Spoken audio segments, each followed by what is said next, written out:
Bonjour Thierry Gandillot pour une page littéraire aujourd'hui avec un très très bon roman de Pierre Lemaitre qui s'appelle Au revoir là-haut. Alors ce roman, pour moi, c'est l'un des meilleurs de la rentrée littéraire.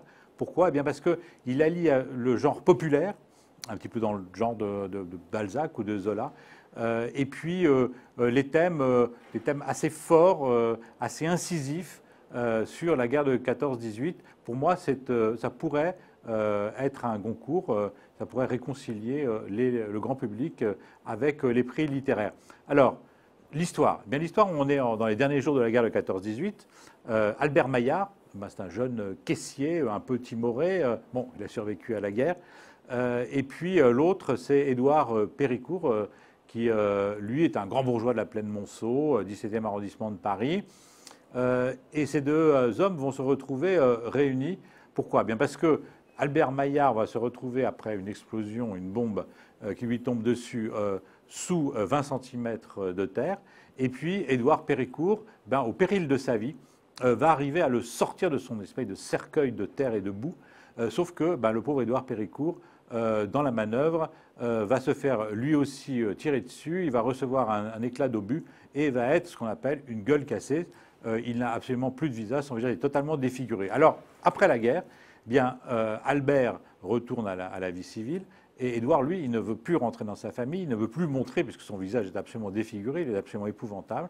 Et Albert va s'occuper de lui. Alors, Édouard a besoin de plus en plus de morphine parce qu'il souffre de façon épouvantable. Albert va lui en trouver, donc Albert va être obligé de rentrer un petit peu dans la clandestinité, de devenir un peu dealer. Et puis, finalement, ils vont monter des coups un petit peu tortueux, comme une arnaque au monument aux morts. Ce sont des faits totalement historiques, d'ailleurs, que Pierre Lemaitre est allé dénicher.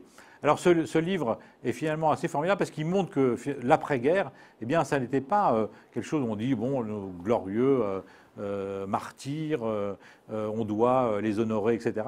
On montre qu'en fait, la réalité, c'est que ces pauvres types étaient allés se faire, ce que Tardy, dans ses bandes dessinées, avait montré, ces pauvres types sont allés se faire tirer dessus dans les tranchées, mais du jour où il a fallu être reconnaissant envers eux, eh bien, il n'y avait plus personne. Alors, au revoir là-haut, pourquoi ce titre?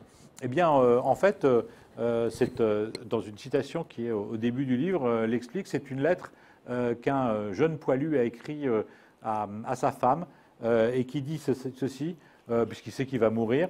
Il lui dit « Je te donne rendez-vous au ciel où j'espère que Dieu nous réunira.